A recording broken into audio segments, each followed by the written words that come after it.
बर्ज़र्क के चैप्टर 385 में तुम्हारा स्वागत है। तो दोस्तों, ये बर्ज़र्क का नया चैप्टर पता है कैसा था? जब तूफान आने से पहले शांति नहीं होती है, वैसा कुछ हुआ इस चैप्टर में। पिछले चैप्टर में जो धमाके मिले उससे फैंस तो पागल ही हो गए। अब अगर तुमने ये चैप्टर पढ़ लिया है तो तुम्हें लगेगा यार इस चैप्टर में कुछ हुआ नहीं, बट मैं तुम्हें बताना चाहूंगा कि हुआ तो है, बस तुमने नोटिस नहीं किया, क्योंकि इस चैप्टर में कुछ ना बताते हुए भी बहुत कुछ बता दिया, और उस बहुत कुछ को मैं डी कोड कर रहा था 2 दिन से। चलो अब समझते हैं कि क्या क्या हो गया है इस चैप्टर में। साथी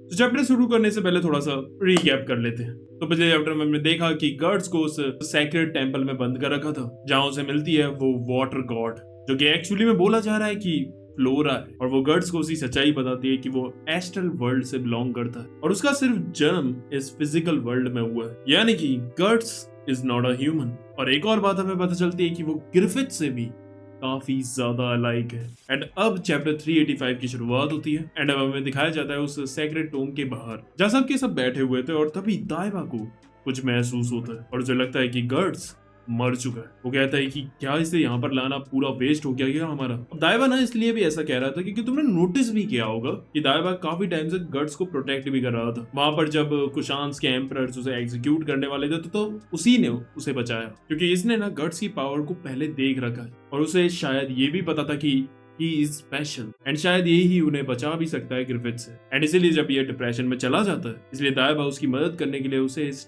टॉम में लेकर आता। जब उसे पता था कि ये सेक्रेट टॉम उसकी हेल्प करेगा उसकी आंखें खोलने में दोबारा, और शायद जो उसका हिडन पोटेंशियल है वो भी यहाँ पर अनलॉक हो जाए। बट अभी जब उसने सेंस किया तो उसे गर्ड्स की प्रेजेंस फील नहीं हो रही थी, तो उसे ऐसा लगा कि शायद अंदर वो कुछ कर नहीं पाया और मर गया।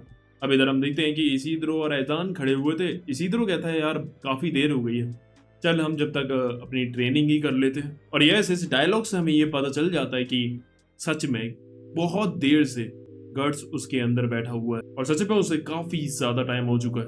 एंड तभी उन सब को कुछ फील होता है उस टॉम के अंदर, एंड वो सब के सब एकदम से चौकन्ने हो जाते हैं। अब अंदर हमें दिखाया जाता है कि गर्ड्स जो अभी भी जिंदा है वो अपनी आंखें खोलकर खड़ा हो रहा था। एंड पहले तो वो ये देखकर शॉक हो जाता है कि वो सब कुछ वहां पर देख पा रहा था। तुम्हें याद होगा कि गर्ड्स को जब इस टॉम में लाया गया था तब वो बिल्कुल भी कुछ नहीं देख पा रहा था, और देख भी कैसे पाता क्योंकि भाई ये टॉम हर तरफ से बंद है, इसमें रोशनी का तिनका तक नहीं है। किसी भी इंसान का इसमें देखना इज इम्पॉसिबल, बट गर्ड्स को सब कुछ अच्छे से दिख रहा था, यानी कि now he is more than a human. And then उसके बाद वो खड़ा होता है एंड वो नोटिस करता है कि वो एक अजीब से ककून जैसी जगह के ऊपर था, एंड वो जिस तरह से उसे देख रहा था इसे साफ लग रहा था कि उसे समझ में आ रहा है कि ये क्या है। और हाँ, एक और चीज, बाहर दाइवा को इसलिए गर्ड्स की प्रेजेंस फील नहीं हो रही थी क्योंकि मे बी वो उस ककून के अंदर जाकर फिजिकल वर्ल्ड से एस्ट्रल वर्ल्ड में चला गया था, तभी तो वो वहां पर फ्लोरा की स्पिरिट से मिला। हमें तुम्हें पता है कि एस्ट्रल वर्ल्ड में स्पिरिट्स रहती हैं, यही हो सकता है तभी वो शायद उसे सेंस नहीं कर पाया क्योंकि वो फिजिकल वर्ल्ड में प्रेजेंट ही नहीं था, और इसीलिए शायद उसे लगा कि वो गया। अब गर्ड्स उधर ना 2 सेकंड के लिए ऐसे खड़ा होकर देखता है और पूरे सराउंडिंग को ऑब्जर्व करता है, फिर वो कहता है so that's how it is, यानी कि अब यहाँ गर्ड्स को समझ में आ गया था कि वो एक्चुअली में क्या है। एंड देन फिर वो गेट की तरफ देखता है और उसकी तरफ जाता है और उस पर बस हाथ रखता है आराम से और आंखें बंद करके कॉन्सेंट्रेट करने लगता है। उस वक्त ना तो वो दरवाजे को पुश कर रहा है और ना ही कोई ताकत लगा रहा है, एंड तभी उसके हाथ से एक अजीब सा ही प्रेशर क्रिएट होने लगता है। बाहर सब की फट गई थी क्योंकि वो गेट अब हिल रहा था। एंड देन उसके बाद एकदम से वो दरवाजा उखड़ कर बाहर आकर गिरता है एंड सबकी ये देखकर फट जाती है। देखो यहाँ पर हमें पता है कि गर्ड्स काफी ताकतवर है, लेकिन इस दरवाजे को याद है ना स्लिट के वो दोनों चमचे जो इतने तगड़े तगड़े हैं, उन दोनों ने एक साथ रहकर उसे खिसकाकर बंद किया था, इतना भारी था वो दरवाजा। एंड यहाँ गर्ड्स ने बिना ताकत लगाए उस गेट को 1 सेकंड में उखाड़ कर फेंक दिया। भाई यहाँ कुछ बोलने की जरूरत ही नहीं है, आई मीन गर्ड्स इस पॉइंट पे बहुत ताकतवर हो चुका है। एंड देन उसके बाद वो उस अंधेरे टॉम से बाहर निकलता है और स्टाइल से खड़ा हो जाता है। और यहाँ पर ना ऐसा कहा जा रहा है कि जिस पोज में ऐसे ये निकल कर खड़ा हुआ है ये fist of the north star से इंस्पायर्ड है। नहीं, वो सारे सोल्जर्स उस पर हमला करने के लिए आ रहे थे, तभी स्लेट उन सबको रोक देता है और कहता है कोई उसे छुएगा नहीं। गर्ड्स भी कोई रेज नहीं दिखा रहा था, बस उन्हें घूरे जा रहा था और उससे ही उन सब की फट रही थी। और स्लेट भी भाई पूरा हैरान था उसे देखकर, और वो कहता है इस साले ने तो अपनी ही टॉम को तोड़ दिया, ऐसा बंदा भी इस दुनिया में एग्जिस्ट करता है, मुझे लगा नहीं था। The black swordsman. तो यहाँ पर अब तुम्हें पता चला एक्चुअली में यहाँ इसे एग्जीक्यूट करने के लिए ही लेकर आए थे ये सब। क्या है कि उस टॉम के अंदर एक रोशनी का टुकड़ा ही नहीं आता है, तो तुम खुद सोचो उसके अंदर हवा कहाँ से आएगी। सो यस, ऐसे ही वो कुछ देर बाद दरवाजे वगैरह तो इतने भारी हैं कि कोई खोल नहीं सकता, तो बस वो ऐसे ही मर जाता। बट सिर्फ दायबा को भरोसा था कि ये बाहर निकल कर आएगा because he is special. And फिर उसके बाद वहां आता है दायबा पागलों की तरह भागते हुए, एंड उसे देखकर उसकी भी फटके चार हो रखी थी कि उसने भी एक्सपेक्ट नहीं करा था कि ये इतना तगड़ा हो जाएगा। और सही में भाई इस हाल में मैंने पहली बार दायबा को देखा था। तभी वहां इसीद्रो और पग भी आते हैं, और जो गट्स था ना वो काफी देर से बस अपने शरीर को ही ऐसे देखे जा रहा था, जैसे उसे अपने बॉडी में चेंजेस फील होते हुए दिख रहे हैं। एंड उसकी वो सीरियस आंखें देखकर इसीद्रो समझ गया था कि गट्स अब वापस आ चुका है। तभी सुबह भी होने लगती है और सूरज की रोशनी इसीद्रो के मुंह पर पड़ रही थी। एंड उसके बाद जो गट्स था सिर्फ अपने हाथों को ऐसे फ्लेक्स करता है एंड उसकी बेड़ियां टूट जाती है।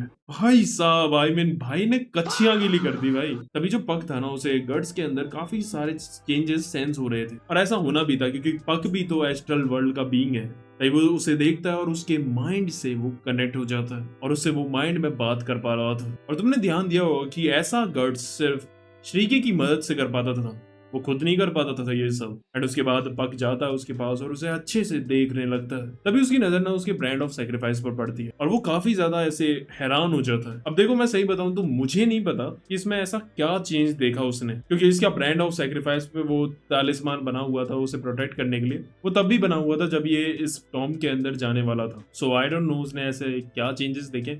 उसके बाद फिर वो एक तुरंत ही अंदर देखता है उस ककून को और कहता है सो गट्स हैज बीन कनेक्टेड। और फिर वहां से सूरज की रोशनी आ रही थी, और जो यहाँ पर सूरज की रोशनी दिखाई गई है वो ये संकेत कर रही है कि now the real light the son of a god has arrived to end the darkness. और एक तरह से गट्स का यहाँ रीबर्थ हो गया था, जैसे ग्रिफिथ का हुआ था जब वो फेम्टो बना था। एंड एक और चीज तुम नोटिस करना, जो इसका कवर था ना जिस एक ककून के अंदर ये था, वो हल्का सा ऐसा लाइट ग्रीन कलर का था। और पता है जब ग्रिफिथ ट्रांसफॉर्म होता है फेम्टो में तो उसका जो वो एग होता है वो भी इसी कलर का था एंड बिल्कुल ही सेम सेम लग रहा था। अब पता है जो पग कहता है ही हैज बीन कनेक्टेड, वो वही बता रहा था कि ये पहले से ही एस्ट्रल वर्ल्ड से कनेक्ट था, बस अब जाकर इससे और इसकी बॉडी को रियलाइज हुआ है। यानी कि तुम यहाँ समझ रहे हो गट्स जो बर्जरकर आर्मर पहनता था वो बस इसके अंदर जो पावर्स थी जो एस्ट्रल वर्ल्ड के बीइंग होने की वजह से इसे मिली होंगी, तो बर्जरकर आर्मर क्या करता था वो बस उन पावर्स को एक्टिवेट कर देता था, इसलिए तो ये इतना ताकतवर हो जाता था। यानी कि पावर्स इसकी बॉडी के अंदर ही थी, बस बर्जरकर आर्मर उसे एक्टिवेट करता था। और यहाँ तक कि जो वो बीस्ट ऑफ डार्कनेस नहीं है, इसे दिखता है अपने इमेजिनेशन में, वो सिर्फ इसकी इमेजिनेशन नहीं है बल्कि एक्चुअली में इसके एस्ट्रल बीइंग होने का सबूत था। वो बीस्ट और उसकी पावर्स हमेशा से इसके अंदर ही थी, वही थी इसके एस्ट्रल वर्ल्ड की हिडन पावर्स। बस फिजिकल वर्ल्ड में रहने की वजह से वो कभी बाहर नहीं आई, लेकिन अब उस पावर को, उस बीस्ट को उसने अब कंट्रोल कर लिया था। और अब जब इस पर कंट्रोल आ गया उन पावर्स का, इसका मतलब है कि एक तरह से गट्स को अब बर्जरकर आर्मर की भी जरूरत नहीं है। बट स्टिल यार बर्जरकर आर्मर कूल काफी लगता है। और हाँ यार, मैंने एक और चीज नोटिस करी कि गट्स का एस्ट्रल बीइंग होना ये काफी पहले बता दिया गया था। तुम्हें याद होगा कि चैप्टर 329 से 331 तक ये इन 3 चैप्टर्स में ना हमें गट्स का पास दिखाया जाता है जब वो 12-13 साल का मर्सनरी था। और उस वक्त तुम्हें और मुझे भी ऐसा लग रहा था कि यार ये कहानी के बीच इन्होंने ये पास्ट की स्टोरी क्यों घुसेड़ दी है, इसका तो कोई तुक ही नहीं बन रहा। लेकिन अब पता चला यार कि केंटारो मियोरो ने वो क्यों घुसेड़ी थी स्टोरी। तो यार तुम्हें ये तो पता ही होगा कि जो ये एस्ट्रल बीइंग्स होते हैं लाइक एल्व्स जो कि अपना पग है, उन्हें नॉर्मल इंसान नहीं देख सकता। अभी देख सकते हैं क्योंकि फ्यूजन हो गया है, लेकिन फ्यूजन से पहले, एक्लिप्स से भी पहले कभी हमने इसकी स्टोरी में देखा कोई एस्ट्रल बीइंग? वो इसीलिए क्योंकि इंसान उन्हें नहीं देख सकते और वो वैसे भी अलग ही रहते थे। देखो इंसान तभी उन्हें देख सकते हैं या तो वो इंटरस्टीज में जाए, जो बाउंड्री है ना एस्ट्रल और फिजिकल वर्ल्ड की, वहां उन्हें ये देख सकते हैं, या फिर उनकी स्पिरिचुअल सेंसिटिविटी नॉर्मल पर्सन से ज्यादा होनी चाहिए, या फिर तुम एस्ट्रल वर्ल्ड से कैसे भी कनेक्ट होने चाहिए, और या फिर तुम्हारे पास ब्रांड ऑफ सैक्रिफाइस होना चाहिए। समझे ना, कोई नॉर्मल इंसान नहीं देख सकता इन्हें। अब ये जो बैक स्टोरी हमें घुसेड़ कर दिखाई गई थी, तुम्हें याद होगा कि गट्स इसमें एल्फ देख पा रहा था एंड यही एक डिटेल दी गई थी कि ब्रांड ऑफ सैक्रिफाइस ना होने के बाद भी वो एल्फ्स को देख पा रहा था, सिर्फ वही देख पा रहा था। इसका यही मतलब है कि वो एस्ट्रल वर्ल्ड से बिलोंग करता था। सो यस, इस स्टोरी को ऐसे घुसेड़ कर दिखाने का मकसद यही था मियोरो सेंसे का, या फिर मैं ज्यादा सोच रहा हूँ। अब हम देखते हैं कि गट्स कहता है मूव ऑनवर्ड्स। यानी कि यस, तुम सही समझ रहे हो, मेरा बंदा अब तैयार है और अब शायद ये सब मिलकर ग्रिफिथ की टोली की बजाने के लिए निकलने वाले हैं। एंड ये भी हो सकता है कि हम काफी करीब हैं बर्जर्क के फाइनल बैटल और आर्क से। लास्ट पैनल में लिखा हुआ है guts revived, what strength has he got. और इसी के साथ ही चैप्टर खत्म होता है। अब ये वीडियो देखने के बाद तुम्हें थोड़ा सा रियलाइज हो रहा होगा कि ये चैप्टर भी कमाल का था। हाँ, इसमें इतना कुछ नहीं दिखाया, बट इतने बड़े इवेंट के बाद हमें ये थोड़ी सी झलक दिखाना गट्स की पावर का बिल्कुल सही डिसीजन था। अब मेरी क्या प्रेडिक्शन है अगले चैप्टर को लेकर, अब हमें चैप्टर 386 में गट्स की पावर नहीं दिखाई जाएगी, जो कि मुझे देखने का मन है, बट इतनी जल्दी नहीं दिखाने वाले। बट हाँ, ये हो सकता है कि अगले चैप्टर में हमें पेल्कोनिया के हाल दिखाए जाएं और श्रीके कहां तक पहुंची जो कैस्का को बचाने गई है। क्या वो कैस्का से मिल पाएगी और ग्रिफिथ क्या कर रहा है आगे का प्लान, क्यों वो कैस्का को वापस लेकर आया अपने महल। और हाँ, खुशखबरी ये भी है कि जैसा मैंने बताया था कि 3 चैप्टर्स आएंगे लगातार। सो अगला चैप्टर अपना 386 भी 10 जुलाई को आने वाला है। बाकी अब तुम बताना कि तुम्हारे क्या थॉट्स हैं चैप्टर 386 को लेकर। और अगर ये वीडियो अच्छी लगी तो लाइक मारो, शेयर करो और सब्सक्राइब करो ना यार जल्दी जल्दी। और अगर तुम्हें बर्जर्क की पूरी एक्सप्लेनेशन देखनी है तो सोच क्या रहे हो, इधर क्लिक मारो। आज के लिए बस करते हैं, आरिगातो।